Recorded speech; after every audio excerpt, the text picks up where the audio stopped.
as examples. So video game trailers, a movie clip, TV advert, a radio clip or a podcast, cartoon clip or a theatre scene.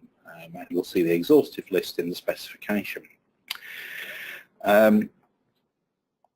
Delivery should make learners aware of the different forms of media and how sound creation is used in context. So as always, it's important to deliver the content of the unit before you start any assessment. For example, this could be through delivery of sound creation methods and relating these to the analysis of examples from different forms of media in class. Learners should develop critical listening skills to pick out how sound creation is used in different clips. Assessment of this learning outcome is placed in the context of seeking work as a sound designer, as you can see from the assignment brief. But this scenario could be amended to best meet the needs and interests of learners in your group. However, it's important that learners understand that all elements of content must be covered to be achieved. For this reason, the brief lists all types and methods of sound creation which must be explained in the assessment. And you can see the list there, types of sound creation and all of those, and methods of sound creation, and again a list. Care should be taken that the media examples used allow learners to identify all elements between the two examples. So by using two different forms of media clip, the learners should be able to identify from those all the different types of sound creation and all the different methods of sound creation. So not every clip has to incorporate all of those, but between the two clips, all should be incorporated. Learners could pick their own examples, or they could be given a variety of different media examples as a starting point by you as the assessor. The key thing here is, again, just to make sure that all of these types and methods are covered and that there's a reasonable amount of range in the two different clips. A word on the assignment brief, you'll notice that as an exemplar it does not feature handout or deadline dates, and it will be best practice to add these to the briefs that you give out to learners in line with the time suggested by the guided learning hours and the qualification. The types of evidence in this example is shown as a presentation, but the context of the assignment and evidence type could be changed to meet the needs and interests of your learners.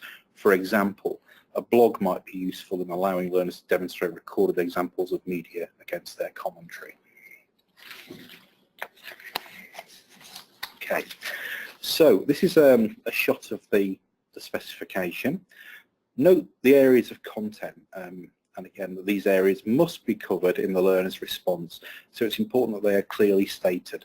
The specification also identifies how this no element links to further practical work in LO2.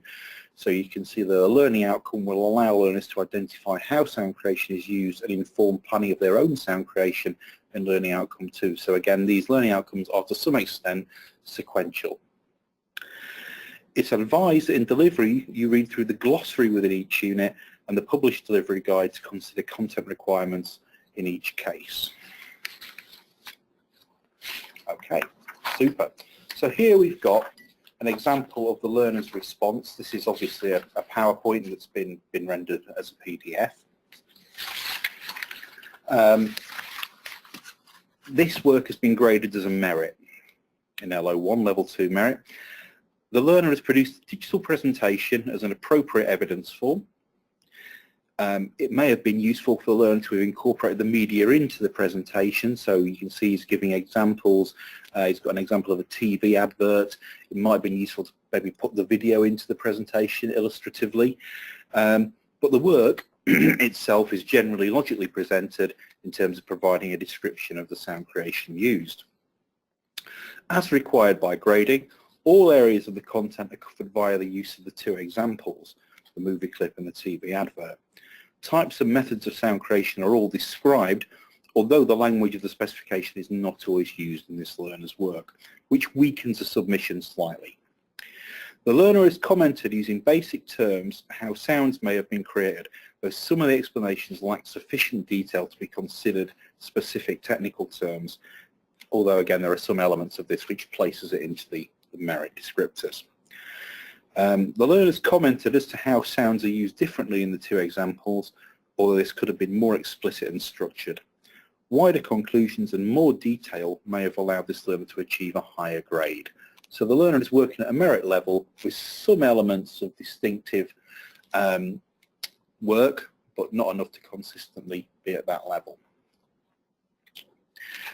We've got a bit of a summary about the key points there. So the learner responded appropriately by use of the digital presentation. All areas of content, including all types and methods of sound creation, have been covered in line with the specification. Examples from 2 different forms of media have been used. The learner has explained using basic terms how sounds were created. The learner has made accurate conclusions based on the information, and therefore the learner has produced evidence which meets the grading descriptor for merit in this learning outcome. Does anyone have any questions regarding that learning outcome at the moment? I haven't had any questions in yet, and I do realise that I went through that really quickly, but as usual I'll be sending you a copy of the PowerPoint, so you'll be able to have a look through that in your own time. Super. Okay, that's lovely. So what I'd like to do now is move on and look at learning outcome 2.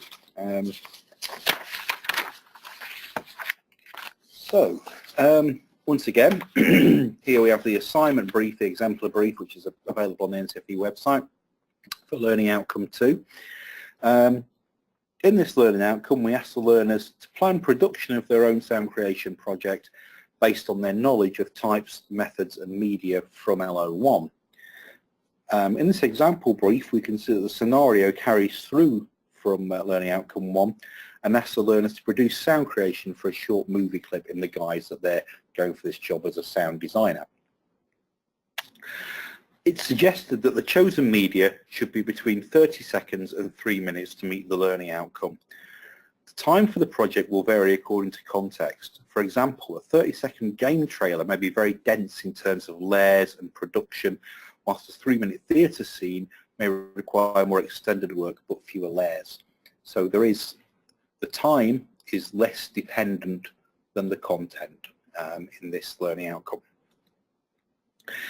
To evidence this learning outcome, learners must produce planning and process evidence produced alongside their final media in an appropriate format. The format of the final media may vary according to context, but should be presented as an audio or video file. So the learners are generally going to be working with electronic media, but equally they could use a theatre scene live, but for purpose of evidence, obviously you'd want to video that to show how the visuals and the sound creations interacted. As elsewhere, the types of process evidence are very open to allow for self-determination and could include video or screencast evidence with commentary or a written report. Does anyone have any questions about this brief before we move on and look at the evidence? If we can go back, I think Rhiannon just missed out on the little window we had there for questions about LO1. Super, yeah. So she asked, what if they've described each type of sound creation separately rather than looking at specific examples? Well, the grading descriptor for PASS does say, describes types and methods of sound creation and supports points with at least 2 examples from different forms of media. So there do need to be examples there. Right. Now, if they've managed to describe them, I would suggest that means that they have looked at examples to be able to describe them. So perhaps they just need to show where they've brought that from. But at the moment, that would be a not yet achieved by the definition of the grading descriptors. Right. Okay. I hope that helps, Rhiannon. And Ross has asked, so just to check, all grades are open. I'm assuming that means all grades are available, whether it is a 30-second clip or a 3-minute clip. Just that a longer clip might allow students more opportunity to include more skills and techniques. Potentially, although again, as I said, it's sort of about the context of the media. So, say a theatre scene where you've just got an underscore with occasional Foley might be a lot longer to get the same level of sound creation as opposed to a game trailer, which tends to be very, very busy and very, very dense. So I suppose the key thing is here is you've got the 30-second to 3-minute parameters, but it's, yes, as you say, Ross, making sure that the media allows learners to demonstrate all of the skills in terms of sound creation. Okay then. So what I'd like to do now, you can see here a bit more wording from the spec here, just to inform that. So learners must plan the sound requirements of a given brief and show how these can be met through the use of types and methods and media. You'll notice here learners must use a combination of existing sounds and sounds they've created themselves to create the project. Now that makes absolute sense when you look at the types and methods, because we're talking about the use of physical props, which implies the recording of physical things. So as an example, that's a cup being hit, or the sound of a one-legged unicorn approaching. There we go. So the use of physical props and the recording of physical props. Sound synthesis, which of course implies the creation of sounds via software synthesizers or hardware synthesizers if you've got access to any, and the use of digital sample manipulation, which similarly implies the use of software samplers to manipulate audio.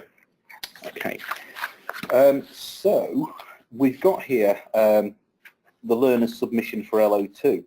What the learner has submitted is a written document showing planning and process evidence along with a final video file. So I guess if we have a look at the planning first, and then we'll have a look at the video. So this learner's approached it in an interesting and very organised way. This is a clip from a spreadsheet the learner gave. What they've done is they've looked at their clip, and we'll see what the clip is in a moment, and they've gone through and looked at the hit points effectively, or time points, where particular things have happened, described what's happening visually, and then thought about what type of sound creation they're going to use to get the sound they want, and where that's going to come from in terms of a method of sound creation. So that's a nice plan to start with, a nice broad plan. Then the learner's taken that plan and they've kind of undertaken a more narrative approach and a more detailed approach, and you can see here they've talked about selecting a 3-minute selection of the clip, then talked about specific sound creation they're going to use. So it's set in a canteen, as you'll see in a moment, talking about general ambience plus dialogue, Foley, specific alarm sounds, and the learner's just gone through and very logically picked out elements to use. And then we've actually got some process evidence, so we've got some screenshots of the learner's door project file showing the Foley and showing the ambience as well that they've added for the first bit. We've got the editing of a synth sound, a Zebra synth plug-in there. Some volume automation, so some mix editing. Talking about the development of the underscore. Talking about finding sounds from an effects library, and then talking about recording dialogue, and the learner getting some other learners in to record the dialogue for the clip. Super. Yeah, again, more evidence of audio editing. Some talk of the application of reverb and other processing. Yeah, pitch shifting for the vocal. Yep, identifying sources, so the BBC Effects Library has been used, and then finally talking about exporting the video and the audio together, rendering as an MP4. Now that's a good point to make, is that if the learner is writing for a visual media, then it makes absolute sense to render the audio and the video together, just to make it a nice complete project for the learner. Okay, and yeah, here's the render setting showing the export of audio and video combined here. So as a kind of summary of that, the basic timeline plan is backed up by a more considered description of the learner's aims. A timeline to show key points in terms of required sound creation is extremely useful in allowing the learners to produce a cohesive plan, so that the spreadsheet was a really good place to start. In some forms of media, the use of a storyboard or representation of key shots may also be a useful visual planning method for sound creation, so the learner could do screen grabs of key shots and create their own storyboard, for example. Process evidence in this learner's work shows all types and methods of sound creation have been used in developing the project. Some areas are less well evidenced, so for example recording of Foley, while some areas show considered experimentation with techniques, for example the use of software sampling to repitch the vocals and the creation of synthesizer patches for various purposes. Screenshots were generally useful in illustrating editing. The process evidence could have been strengthened in some areas but was indicative of a considered result. We'll watch the video file in a moment. The learners produced a video file with sound creation in an appropriate format. The learners handed the video in, as he's suggested, or he or she has suggested, as an MP4 render. The movie is just under 2 minutes in length, so it's well within our range of 30 seconds to 3 minutes. And the outcome is well produced and meets the brief, showing consistent use of technical skills. Sounds were well conceived, layered, convincingly synced and generally well balanced. The learner has used existing sounds and sounds they've created themselves, so it hits all of those points. The final result would have benefited from a little bit of further editing to refine, but the outcome showed consistent and effective application of techniques. So the learner overall has achieved a distinction for this learning outcome. There could have been alternate process evidence. For example, an interesting thing to explore might be that the learner does a director's cut styling commentary over the video that they've actually created, which becomes quite an interesting sort of recursive evidence format. So if we have a bit of a look at the video for a moment and see what you think. Now.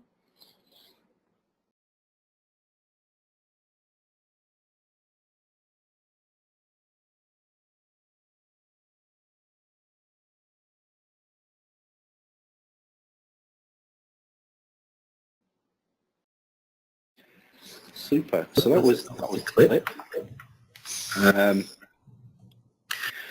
Has anyone got any questions about learning outcome 2? We have had a question in from Rebecca. Cool. Do you have to use all types of sound creation? I have a great advert that can include lots of detail, but not necessarily appropriate for any ambient sounds. Yes, is the answer. You have to use all types and methods of sound creation. I'd be struggling to think of anything, and do feel free to correct me on this, Rebecca, where you couldn't use some level of ambient sound. Obviously we can be more than happy to have a chat about it and give me the specific instance, but I would think there'd probably be some opportunity to put an ambient layer in most things. Okay. Well, that's all the questions that we've had so far. Oh, okay, that's so good. We'll move on. Super. So we'll have a look at learning outcome 3 here. This is the exemplar brief for learning outcome 3. So again, in this example, we've used one brief per learning outcome, but we could have maybe combined briefs for learning outcome 2 and learning outcome 3. And those of you who have sat in on these previous webinars have seen where we've done that in some of the units. So this brief could have been run alongside learning outcome 2 and could have been undertaken as an ongoing commentary rather than a summative review. It entirely sort of depends on your learner group and your assessment strategy. The parameters by which the learner must review their project are clearly stated in the brief, and should follow an arc of assessment and suggestions for improvement. So you can see there that in this review what we require is that a learner's produce a review which talks about how well the project met the brief, strengths and weaknesses of the project, and how they would improve the project. As elsewhere, the evidence format is open to allow for learners presenting work in a differentiated and vocationally relevant form. And you can see there we've got a list of video recordings with commentary, written report, a video review, or a podcast. So this is a little bit more on delivery and assessment from the specification. So learners must review their use of methods and types of sound creation in their project, identifying strengths and weaknesses and suggest ways to improve. What I'd like to do now is just look at the learner's submission for this learning outcome and see what we think. It's a written submission, so here we are. I'll leave this on the screen a little bit longer because it is quite wordy. Yes. Slide 1 of 2. Yeah, the review. it's quite detailed. So the learners presented the review as a written document, which is fine. The document's generally well organised and concisely written. The learners described a variety of strengths and weaknesses, and within the commentary referenced how the workers met the brief. Conclusions are drawn at various points which reference specific ways in which the learner could improve the project. Some areas of detail could be improved in terms of technical language, but on balance the learner is working at a distinction level. So if we have a look at the last page, you'll see that the kind of learner's work follows through in a similar manner to the first page. So a well-written review. The learner's been awarded distinction there. Which brings us to the end of looking through the work for this unit. I hope it's been informative and useful to you. And more than happy to answer any questions at this point about any of the learning outcomes. Yes, we have had a couple in. Oh, so cool. Just going back to the ambient sounds. Rebecca's just said, can you use ambient sounds from sound libraries and not have to record them live? Yep, that's fine. Good. So like that's a really interesting point actually, Rebecca. All these types and methods of sound kind of cross over. So for example, some things obviously you would have to create using specific things like the physical props and the synthesis and the sampling, but ambience, underscore, they might be either produced from sound libraries, or they might be produced from your own kind of loop libraries, or self-created via MIDI or audio. So the methods can cross over a little bit. Similarly, Foley could be a combination of self-produced, self-recorded Foley and Foley taken from effects libraries.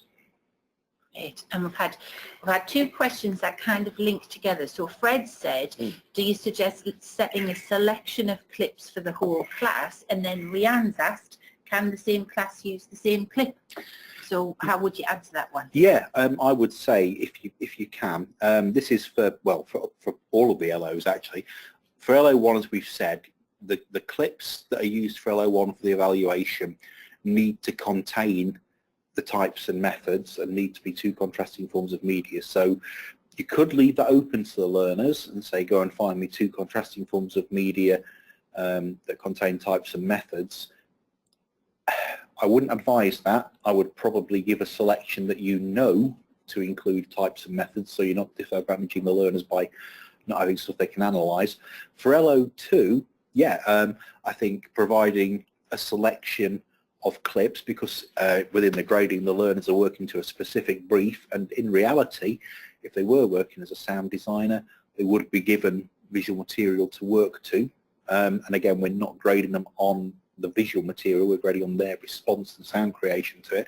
So I don't see any problem with giving a bunch of clips that allow learners to work. And similarly, if all the learners choose to use the same clip, no problem with that. It'd be quite interesting. The only danger with using the same clip, I guess, is it might become a bit monotonous as an assessor. But actually, again, interesting to see how different learners approach it. An interesting way that this can be approached is to obviously strip the audio from all the clips, but encourage the learners not to listen to the original audio until they're redoing dialogue or whatever, just to let their imaginations run wild before it's kind of reined in by the original sound of the clips. Equally, they could be set the challenge to recreate the sound creation on the original clips as accurately as possible.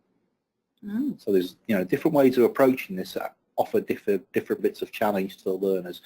And obviously, before they embark on this assessment, in delivery, you probably want to have a selection of probably fairly short clips for them to practice on anyway. So it might be that you get a selection of 10 or 20-second clips for them to practice on, and then some longer clips for them actually to undertake the assessment. hope that answers the questions. I realise it was a bit discursive. Ross has asked a really interesting question Cool. here. Could you say a little bit about how valued the final product is compared with the skills and techniques the students have demonstrated while completing the project? So interesting. Looking at, in terms of value, the only sort of our markers of value, I suppose, are our grading criteria and also, what the learner gains from it. If we look at Learning Outcome 2's grading criteria, for a distinction, process and outcome will show the consistent, effective application of technical skills and purposeful experimentation with materials and methods through which practice is developed in meeting the brief, which, if we look at our exemplification of that, the project should be successful in all aspects. The process evidence should show that the learner has experimented with materials and methods, considering alternatives and undertaking activities. So, for example, detailed editing, layering and creation of sounds to produce a considered end result. So really what we're looking at here is, again, the learner's response and ability to respond to the material that they're working to. And that obviously is going to encompass the use of technical skills, but also the ability to describe and consider why they're using those technical skills within the process evidence. So the idea of considering alternatives within the grading criteria there. So the outcome and the process are similarly balanced at that level. You'll see as we go sort of down into the merits and passes, the pass, for example, the process evidence should show the learner has experimented with materials and methods, but this may be limited in some aspects. And the project may contain some ongoing audio issues, so poor balance, limited editing, poor sync, etc. So you'll see how those go hand in hand, as they would in the real world. Really, the learners' kind of understanding and skills tend to sort of beget a better project, really, a better outcome, I would suggest. Does that answer your question, Ross? Ross has replied, thank you. Oh, so I hope so. Reassuring. It's a really interesting one because we used to come across that XDT teacher, and it was the same thing. What the final outcome, the quality of that compared with the range of skills and techniques they've used. Yeah. Very interesting. So Fred's asked, do the students have to compose the music, or could they choose music which would fit the piece and then add the ambient stuff, audio, etc.? Interesting. So they have to use underscore as a type of sound creation. Now, I would say that the learners who are working at a higher level are probably going to use that as an opportunity to do some composition. But equally, it could be that they pick loops or they pick existing musical material to use as an underscore. It's a different variety of skills, because obviously if they're picking existing music, then they've got to edit it correctly and make it work. But if they're writing music, then they can kind of write to order. But they've got the more kind of the difficult creative aspect alongside that. So the answer is they can use existing material, but obviously they've got to use it in context. Okay. Rianne's asked, are we going to be sent the exemplars? You will get this PowerPoint. I'll share the PowerPoint with you, and I'll share the video clip as well. Yeah, I can share that. What Graham's just brought up a really good point here is when I'm putting this on YouTube, I might have to take that bit out. So I'll be able to send you the file, but when it's uploaded on YouTube, that little clip there will be missing. Yeah, we don't want to be prosecuted for copyright. I'm really interested to know if Fred could hear it, because whenever we've done these, Fred hasn't managed to hear. Just let us know, Fred, if you've managed to hear it this time. Right, we did have another question from Yvette. I'm just asking if we're doing any training for the level 3 music technology. I'm not sure about that, Yvette. I'll have to ask and let you know. Okay, so I'll ask within NCFE and I'll let you know. The answer is we'd like to, or I'd like to, I think. And, yes, we would like to. We need to get, oh no, Fred didn't hear. Oh no. Oh well, we'll send you the file, Fred. Yes, you'll you can get have a listen. Recording. Just don't put it on YouTube or anything. Right, I think that's it. That's come through. Which, you know, we've got through in record time, this one. So we've mentioned before, I think we are going to try and do this annually, aren't we? Yes, that'd be lovely. With new sets of work to share with you. And obviously, as we'll build up a library of past external assessments, we are going to have some sample folios available soon, aren't we? We are, yes. They're just in the process of being approved, I believe. Yes. So we'll have some sample folders to go out very soon. I'll let you know as soon as they're published on the website. We've obviously got these 4 webinars. There are